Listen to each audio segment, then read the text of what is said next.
आधी रात में मैंने देखा कि सासू माँ ने अपना एक हाथ और एक पैर मम्मी के ऊपर रख लिया और कुछ पल बाद वो धीरे धीरे मम्मी के ब्लाउज के बटन खोलने लगी। सासू माँ ने कुछ ही पलों में मेरी मम्मी के ब्लाउज के पूरे बटन खोल दिए और मम्मी के पैरों से चादर को भी अलग कर दिया। ये सब देखकर मैं समझ गया कि ये सासू माँ मेरी मम्मी के साथ मजे करना चाहती हैं। अब सासू माँ मम्मी के होठों पर किस करने लगी। इतने में मम्मी जाग गईं और चौंक कर उठ गईं। मम्मी कहने लगी, बहन जी ये क्या कर रही हो? मेरा बेटा पास में सो रहा है, ये किस तरह की हरकत है? सासू माँ कहने लगी, क्या करूं यार, मुझसे रहा ही नहीं जा रहा था। आपकी याद आ रही थी तभी तो आपको बुलाया था। इस पर मम्मी कहने लगी, याद तो मुझे भी आ रही थी, पिछली बार जब किया था तो कितना मजा आया था। सासू माँ बोली, तो फिर आ जाओ यार, अब मुझसे रहा नहीं जा रहा है। इसके बाद मेरी मम्मी और सासू माँ दोनों एक दूसरे के कपड़े निकालने लगीं और एक दूसरे के गले लग गईं। इतने में मैं उठ खड़ा हुआ और बोला, मैं कुछ मदद करूं आप दोनों की? मुझे देखकर दोनों के होश उड़ गए और दोनों ने अपने ऊपर चादर डाल ली। मैंने बोला, रुक क्यों गए आप दोनों? चालू रखो ना। इतने में मेरी मम्मी बोली, नहीं बेटा, हम मजबूर थे इसलिए हमने ऐसा किया। तेरे पापा तो अब कुछ कर नहीं पाते और इनके भी पति नहीं हैं, इसलिए हम। ये कहकर मेरी मम्मी और सासू माँ चुप हो गईं। मैंने बोला, कोई बात नहीं, अब मैं तुम दोनों को कभी अकेला महसूस नहीं होने दूंगा। नमस्ते दोस्तों, मेरा परिवार दिल्ली के करोल बाग में रहता है। मेरे परिवार में मैं मेरे पापा और मम्मी हैं। मेरी मम्मी एक गृहिणी है जो घर के सारे काम काज करती हैं। साथ ही मेरी एक बहन भी है जिसकी शादी हो चुकी है। आज मैं आपको अपने जीवन की सच्ची कहानी सुनाने जा रहा हूं, जो मेरी मम्मी और मेरी बड़ी बहन की सासू माँ और मेरे बीच हुई पिलाई की है। मेरी मम्मी की उम्र 40 साल है। मैं अपनी मम्मी को कभी गलत नजरों से नहीं देखता था, लेकिन कई बार मैं उनके मस्त संतरों और उनका लचकता हुआ पीछे का हिस्सा देख बौखला जाता था। हाँ, तो हुआ यूं कि एक दिन मैं और मेरी मम्मी अपनी बड़ी बहन के घर उसका कुछ सामान पहुंचाने गए थे, जो मेरी मम्मी ने अपने हाथों से बनाया था, क्योंकि मेरी बहन 7 माह की गर्भवती थी, जिसके चलते हमारे परिवार में एक रिवाज था कि बच्चे का जन्म होने से पहले कुछ पकवान लड़की की ससुराल में भेजे जाते हैं। इसी वजह से मैं अपनी मम्मी के साथ अपनी बहन की ससुराल गया था। जब मम्मी और मैं दीदी की ससुराल पहुंचे तो हमें वहां देखकर सब लोग बहुत खुश हुए। मैं आज पहली बार अपनी दीदी की ससुराल में गया था, क्योंकि उसकी शादी पर जॉब से ज्यादा छुट्टी ना मिलने के कारण मैं बस 2 दिन के लिए आया था। हम लोग करीब शाम 5 बजे उनके घर फरीदाबाद पहुंचे। मैंने दरवाजा खटखटाया तो एक बहुत ही खूबसूरत महिला ने दरवाजा खोला। पहले तो मैं समझ नहीं पाया कि यह कौन है। फिर मैंने मम्मी से इशारों में पूछा तो उन्होंने बताया कि ये तुम्हारी दीदी की सासू माँ है। सासू माँ के मस्त संतरे और पतली कमर के नीचे उनके पीछे का हिस्सा बहुत ही मस्त था। वे जल्दबाजी में अपने आप को संभालते हुए आईं तो मैंने कहा, नमस्ते सासू माँ। इस पर सासू माँ हंस दी और एक कटीली स्माइल मेरी तरफ दी। फिर हम अंदर आ गए। हमारे पहुंचते ही उन्होंने हमारी खूब आवभगत की। मेरी दीदी भी हम दोनों को साथ देखकर बहुत खुश हुई। मेरी दीदी की ससुराल में मेरी दीदी, जीजाजी और उनकी सास ही हैं। शाम को हम सबने मिलकर खाना खाया और बहुत सारी बातें की। करीब 11 बजे तक हम बात करते रहे। फिर दीदी को नींद आने लगी तो दीदी और जीजाजी अपने कमरे में सोने चले गए और मैं, मम्मी और दीदी की सासू माँ एक ही कमरे में सोने की तैयारी करने लगे। उस कमरे में एक किंग साइज बेड था। उस पर हम तीनों आराम से सो सकते थे, क्योंकि बेड बहुत बड़ा था। मेरी मम्मी को रात में केवल ब्लाउज पहनकर सोने की आदत है, इसलिए उन्होंने अपनी साड़ी निकाल दी और दीदी की सासू माँ ने एक मैक्सी पहन ली। फिर हम सब सो गए।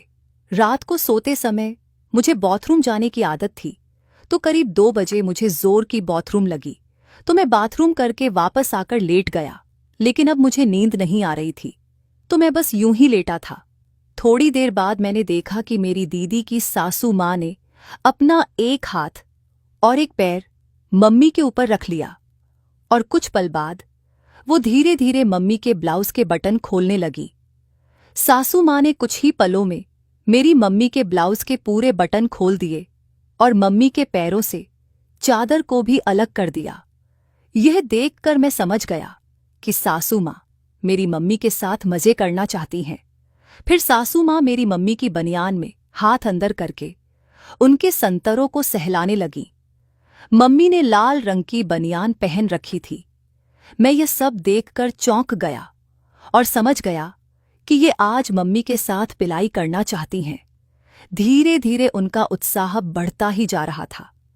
अब सासू माँ मम्मी के गाल पर किस करने लगी और मम्मी की लाल रंग की पेंटी को थोड़ा साइड में करके उनकी फुदी में उंगली करने की कोशिश करने लगी। इतने में मम्मी जाग गईं और चौंक कर उठ गईं। मेरी मम्मी कहने लगी, बहन जी ये क्या कर रही हो? मेरा बेटा पास में सो रहा है, ये किस तरह की हरकत है? सासू माँ कहने लगी, क्या करूं यार, मुझसे रहा ही नहीं जा रहा था। आपकी याद आ रही थी तभी तो आपको बुलाया था। इस पर मम्मी कहने लगी, याद तो मुझे भी आ रही थी। पिछली बार जब किया था तो कितना मजा आया था। यह सुनकर मैं सब समझ गया कि क्या चक्कर है। सासू माँ बोली, अब क्या करें, आपका बेटा तो यहीं सोया है। मम्मी बोली, कोई बात नहीं, मैं अपने बेटे को अच्छे से जानती हूं, वो रात में हमेशा गहरी नींद में सोता है। सासू माँ बोली, तो फिर आ जाओ ना, अब मुझसे रहा नहीं जा रहा है। इसके बाद मेरी मम्मी और सासू माँ दोनों एक दूसरे के कपड़े निकालने लगीं और एक दूसरे के गले लग गईं। सासू माँ ने अब मम्मी को बिना कपड़ों के करके बिस्तर पर लिटा दिया और उनके संतरों को चूमने लगी। सासू माँ के ऐसा करने से अब मम्मी को भी मजा आने लगा और मम्मी अपनी आंखें बंद करके मजा लेते हुए आह आह करने लगी। मम्मी भी अपने संतरों को सासू माँ के मुंह पर रखकर कहने लगी, लो समधन जी चूमो और चूमो, आज की रात अपनी है। मम्मी और सासू माँ की ये सब हरकतें देखकर मेरा भी औजार तनाव में हो गया, लेकिन मैंने थोड़ा सब्र रखा क्योंकि मैं अभी और देखना चाहता था कि आगे क्या क्या होगा। फिर मैंने देखा कि सासू माँ ने मम्मी की फुदी में 2 उंगलियां अंदर कर दी। सासू माँ के ऐसा करने से मम्मी पूरे मजे में आ चुकी थी और मम्मी अपने पैर फैलाकर मजे लेते हुए कहने लगी, आह मेरी प्यारी समधन, मेरी डार्लिंग समधन, पिलाई करो मेरी फुदी की, थोड़ा जोर दिखाओ समधन जी। सासू माँ के ऐसा करने से कुछ ही देर में मम्मी की फुदी का रस निकल गया। मम्मी शांत हुई और अगले ही पल फिर उन्होंने सासू माँ को अपने नीचे कर लिया और उनकी पैंटी निकालकर कहने लगी, आ जाओ मेरी प्यारी समधन, अब आपका रस निकाल दूं। मम्मी कहने लगी, हाँ मेरी रानी, आ जाओ मेरे ऊपर, मुझे भी तो शांत करो, बहुत कुलबुला रही है मेरी फुदी।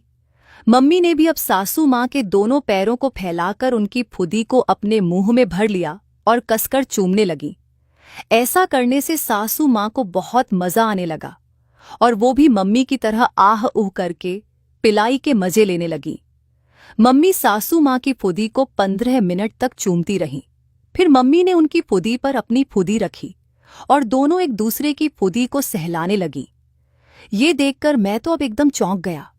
मेरे पैरों तले जमीन खिसक गई।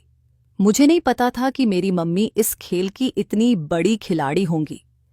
अब मैंने भी सोच लिया कि मैं अपनी मम्मी और दीदी की सासू माँ की पिलाई करके ही रहूंगा। मेरा हाल बुरा था और मुझसे रुका नहीं जा रहा था।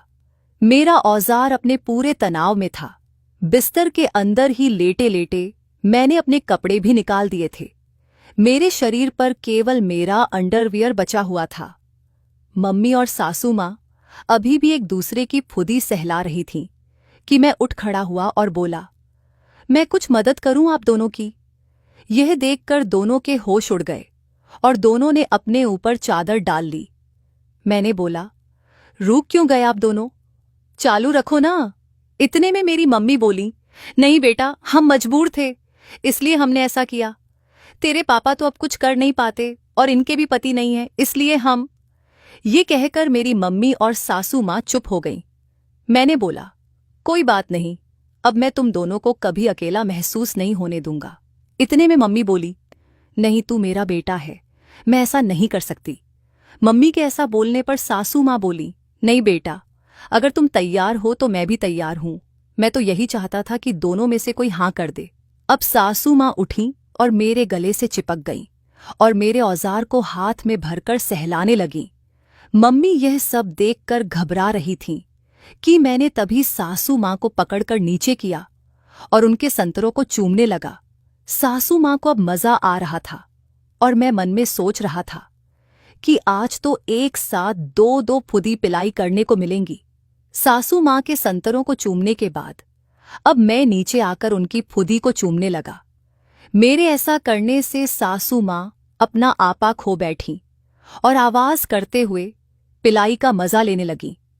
ये सब देखकर मम्मी की फुदी में भी रस आ गया और वो भी बिना कुछ कहे मेरे औजार को हाथ में भरकर सहलाने लगी और कुछ ही पल में मम्मी मेरे औजार को मुंह में भरकर चूमने लगी। मम्मी को औजार चूमता हुआ देख मैं तो अब 7वें आसमान पर पहुंच गया। कुछ पल इसी तरह से पिलाई का मजा लेने के बाद मैंने पिलाई की शुरुआत की तो पहले सासू माँ ने अपनी फूदी पिलाई के लिए कहा। मैंने भी सबसे पहले सासू माँ को अपने नीचे खींचा और उनकी फूदी पर अपना औजार सहलाते हुए उसे अंदर करने की कोशिश करने लगा, लेकिन उनकी फूदी बहुत दिनों से बंद थी। उनके पति को गए हुए काफी साल हो गए थे, इसलिए सासू माँ की फूदी बहुत टाइट थी। सासू माँ कहने लगी, बेटा तेरे मस्त औजार से मेरी फुदी खुलकर न रह जाए, जरा आराम से पिलाई करना। मैं बोला, चिंता ना करो सासू माँ, आज तो आपकी फुदी को खोलकर ही चैन लूंगा। अब मैंने अपने औजार को सासू माँ की फुदी के मुख पर रखा और जोर का धक्का दे दिया। मेरा आधा औजार फुदी में अंदर गया तो सासू माँ दबी आवाज में चीख पड़ी, आह गई। सासू माँ को दर्द में देख मेरी मम्मी अब उनके संतरों को सहलाने लगी। मम्मी के ऐसा करने से सासू माँ नॉर्मल हो गई और मैंने फुदी में औजार के धक्के देना चालू कर दिया। करीब 20 मिनट तक मैंने सासू माँ की पिलाई करी। इस दौरान वो 2 बार हो चुकी थीं। इसके बाद हम दोनों पसीने से लथपथ एक दूसरे से चिपक गए। अब बारी मेरी मम्मी की थी। हमारी पिलाई देखने के बाद मम्मी बहुत उत्साह में हो चुकी थीं। कुछ देर बाद मेरी मम्मी सीधे सीधे बोली, जल्दी अंदर कर दे मेरी फुदी में अपना ये मस्त औजार। मम्मी की पिलाई के ख्याल मात्र से मेरा औजार अब दोबारा सलामी देने लगा और मैंने भी आव देखा ना ताव और एक बार में ही अपना औजार मम्मी की फुदी में पूरा अंदर कर दिया। मम्मी की आंखों में आंसू आ गए और वो कहने लगी, इतना मस्त औजार तो तेरे पापा का भी नहीं है। मैं भी जवाब में तेज तेज धक्के लगाने लगा और मम्मी की मस्त पिलाई करने लगा। मेरे जोरदार धक्कों की स्पीड देख मम्मी भी बदले में नीचे से अपने पीछे के हिस्से को उठा उठाकर धक्कों में मेरा साथ दे रही थीं। 15 मिनट की पिलाई के बाद अब मम्मी भी हो चुकी थीं और मैं भी अब तक 2 बार हो चुका था। सासू माँ और मम्मी की पिलाई पूरी होने के बाद दोनों शांत हो चुकी थीं। वे दोनों मेरे आजू बाजू में लेटी थीं और मेरे औजार से खेल रही थीं। थोड़ी देर बाद पिलाई का ये खेल एक बार और चला और सुबह के 6 बजे तक हमने साथ में मिलकर पिलाई की। पिलाई के बाद मेरी मम्मी और दीदी की सासू माँ दोनों पहले से ज्यादा खुश थीं।